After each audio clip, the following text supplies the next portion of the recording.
Ah, mas ganhou de um time horrível. Só que a primeira rodada também era um time horrível e a gente não conseguiu vencer.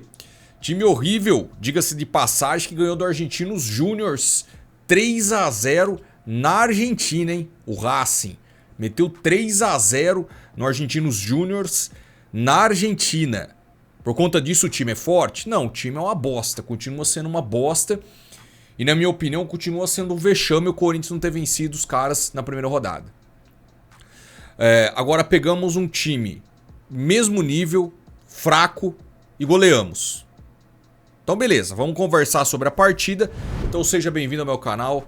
Não conhece o trampo? Se inscreva para não perder nenhum vídeo pós-jogo de todas as partidas do Coringão. Deixa o like para chegar cada vez a mais pessoas, rapaziada. Vídeo patrocinado pela Mais Ágil, fixado pelo comentário, link na descrição para você que precisa adiantar o FGTS. Não sabe como? Chame os caras, entre em contato, vão passar passo a passo para vocês. Em até 24 horas o dinheiro cai na sua conta. Super confiável, Mais Ágil, a parceira do canal. O notebook fica reiniciando toda hora aqui, velho. Olha essa bosta aqui. Oh, brincadeira, velho. Entra aí essa merda aí também. Tudo velho as coisas aqui. Ô, rapaziada, é o seguinte. Lição de casa muito bem feita. Só que a gente precisa levantar alguns pontos. Pra você que não assistiu a partida, vou trazer um resumo e as atuações, tá? Primeiramente, eu gostaria de falar sobre o preço dos ingressos, né? Você notas pela transmissão alguns lugares vazios. Isso porque aquele setor que fica de frente com a transmissão não é tão caro quanto aquele que fica abaixo da câmera, né? Se ali não tinha muita gente, imagine no setor da alta, né? Podemos dizer assim. Então, Augusto, vamos baixar o preço dos ingressos, né? Antes ter uma casa lotada para empurrar o time do que jogar o preço lá em cima e ter espaço vazio aí, tá? Então vamos rever esse preço do ingresso. A Fiel já fez uma pressão. Reza a lenda que o Campeonato Brasileiro já vai ter preços mais acessíveis. Diga-se de passagem, Campeonato Brasileiro, domingo, Corinthians enfrenta o Atlético Mineiro. Estreia domingo, 4 horas, com pós-jogo do Perinão. Então se inscreve aí para não perder o vídeo, hein? Rapaziada, assim, quantas defesas o Cássio fez no jogo? Nenhuma. Acho que o Cássio não bateu nem tiro de meta, se bobear. Acho que bateu uns 2 tiros de meta. O time dos caras realmente é um time fraquíssimo. O time do Nacional, assim, consegue ser pior que o Racing do Uruguai. Eu dá uns dois é lixo, velho. Não, mas você não... Cara, assim, eu quero... não estou menosprezando a vitória do Coringão. Só estou falando a verdade pra você. Eu não posso vir aqui...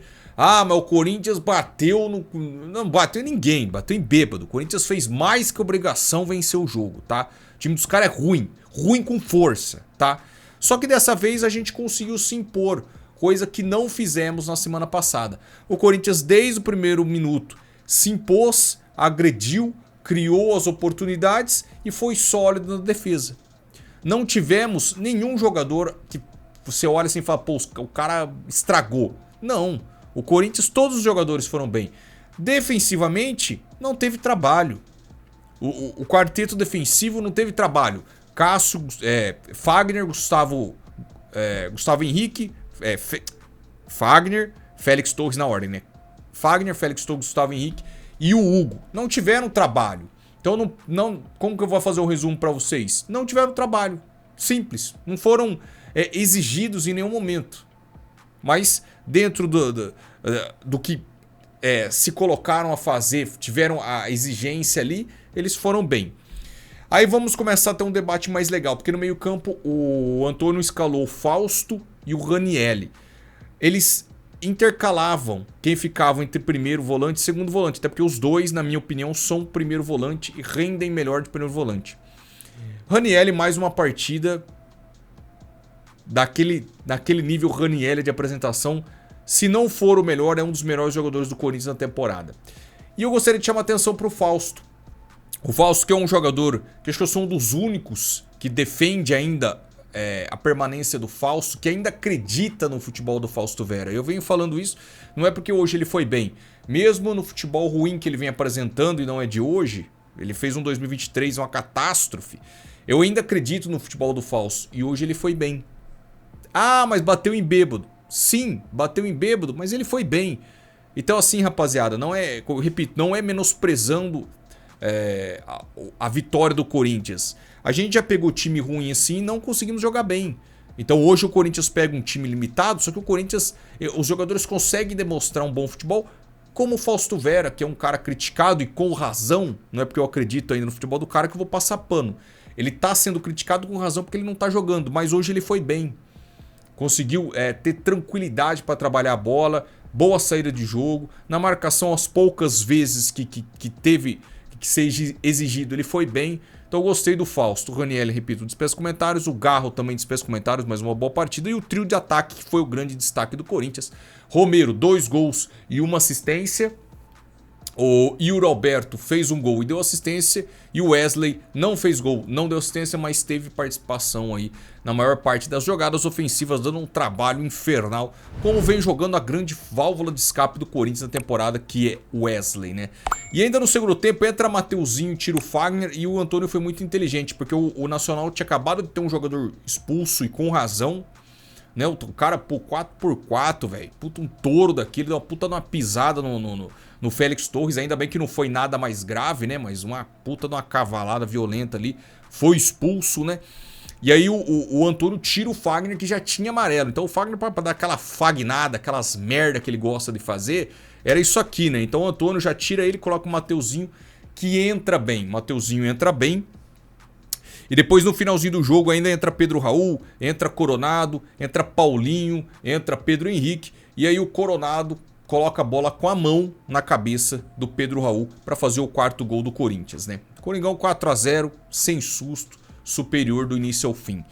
Outra coisa que eu gostaria de comentar com vocês, essa rapaziada que entrou. Pedro Raul, realmente, bola aérea, é muito interessante ter um jogador assim no elenco.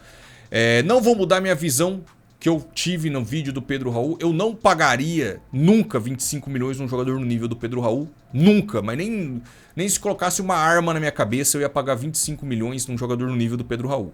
Mas é interessante ter um jogador com as características do Pedro Raul. Seria um jogador free pass, um jogador livre do mercado, seria interessante ele vir. Pagar por Pedro Raul eu não pagaria. Mas se tivesse uma situação de mercado interessante pro Corinthians, seria muito bem-vindo. Enfim, pagou tal, mas beleza. Bola aérea, ele é muito importante. Sabe fazer a casquinha, faz gol de bola aérea, mas com a bola no chão. E o chute que ele deu no final do jogo ali. É limitado, cara. O Pedro Raul é jogador para brigar pela bola ali.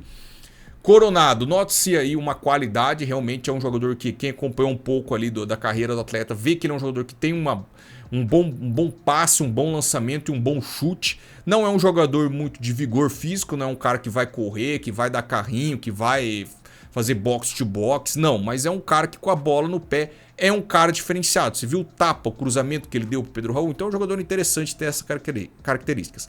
E para encerrar, o Paulinho. Eu vejo muita gente assim criticando o Paulinho. Eu vou um pouco na contramão, assim como o Fausto. Muita gente desce a lenha no Fausto e eu ainda acredito na recuperação do atleta. Eu vou na mesma onda do Paulinho. Eu vejo muita gente criticando. E a minha opinião quanto ao Paulinho é o seguinte. É o Paulinho que entrou e ainda acertou uma cabeçada na trave, né? O problema do Paulinho é o salário. Só que eu ainda acho que o Paulinho tem lenha pra queimar. Eu vejo muita gente, não, o Paulinho já é ex-jogador, ex-jogador. O problema do Paulinho é o salário e as lesões. Eu acho que um contrato por custo-benefício, assim, o cara vai jogar tantos jogos, recebe tantos, eu acho que é um jogador interessante. Ainda acredito que o Paulinho tem a lenha pra queimar. Não é aquele Paulinho que, não, longe disso.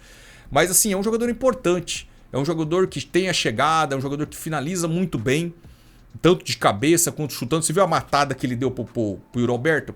Que ajeitou de peito? É um cara que é diferente. O problema é que ele ganha muito, né? E não produz o que ele ganha, né? O custo-benefício ali tá um pouco defasado, mas reza a lenda que já teve uma diminuição do salário dele, né? A gente não tem acesso. Minha opinião no Paulinho é essa. Diminuindo o salário e diminuindo drasticamente o salário, é um jogador importante pro time. Mas realmente, se mantivesse 1 milhão, aí 900 mil por mês, até mais, aí realmente não compensa ter o Paulinho no elenco. Mas com salário baixo, ainda acredito que o Paulinho vá render no time do Corinthians. Rapaziada, domingo contra o Galo, aí o pau come, né? Porque o Galo foi campeão mineiro, é um time forte, aí vem Hulk, vem Arana, vem os caras babando. Aí sim que a gente vai ver até que ponto o Corinthians realmente está preparado para fazer um bom campeonato brasileiro. Então domingo nesse mesmo canal, 4 horas da tarde. Então 6h30 o pós-jogo tá no ar aí. Demorou? Galera, forte abraço, tamo junto. É nóis.